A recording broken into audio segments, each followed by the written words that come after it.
ইয়েমেনের আকাশে মার্কিন বোমা, আর তার জবাবে আকাশ কাঁপিয়ে ইসরায়েলের বুকে ইয়েমেনি সশস্ত্র বাহিনীর বজ্র নিক্ষেপ।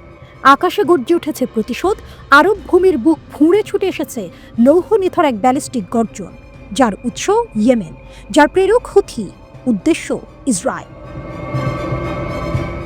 শুরুটা হয়েছিল ভয়াবহ।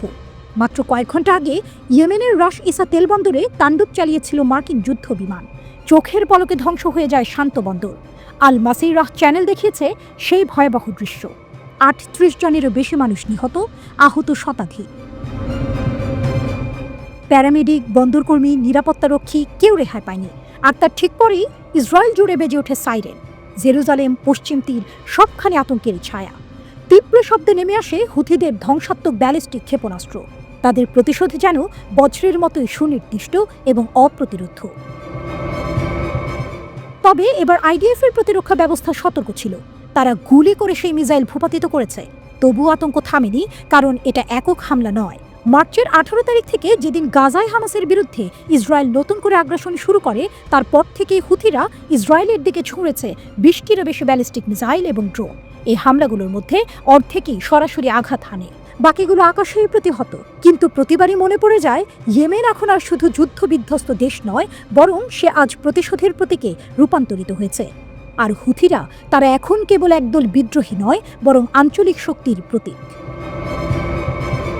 ইসরায়েল এখন জানে, প্রতিটি হুথি ক্ষেপণাস্ত্র শুধু ধ্বংস নয়, বরং বার্তা বহন করে।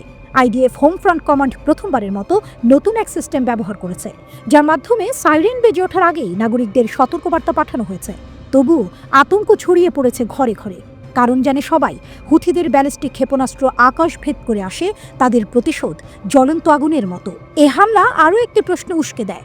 যুক্তরাষ্ট্র যখন ইয়েমেনের বন্দর ধ্বংস করে, তখন তারা কিভাবে জানে এই আঘাতের পাল্টা জবাব আসবেই?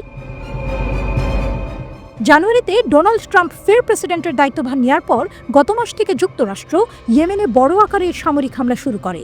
হুথিরা লোহিত সাগরে চলাচল করা জাহাজের ওপর হামলা বন্ধ না করা পর্যন্ত এই আক্রমণ চলবে, বলেছে ওয়াশিংটন। হুথিরা প্রমাণ করে দিয়েছে, তারা শুধু রক্ষাকারী নয়, জবাবদিহিতার বাহক।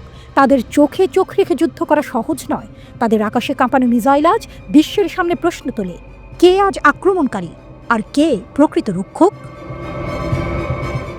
ইসরায়েলের ভূমিতে আতঙ্ক আর হুথিদের হাতে ইতিহাসের নতুন পর্বের সূচনা। হয়তো এই যুদ্ধ থামবে না এখনই। জানুয়ারিতে হামাস ও ইসরায়েলের মধ্যে ২ মাসের যুদ্ধবিরতির সময় হামলা বন্ধ রেখেছিল তারা। ইসরায়েল গত মাস থেকে গাজায় ফের অভিযানে নামলে হুথিরাও লোহিত সাগরে জাহাজে হামলা আবারও শুরুর হুমকি দেয়, যদিও এখন পর্যন্ত নতুন কোনো হামলার দাবি করেনি তারা।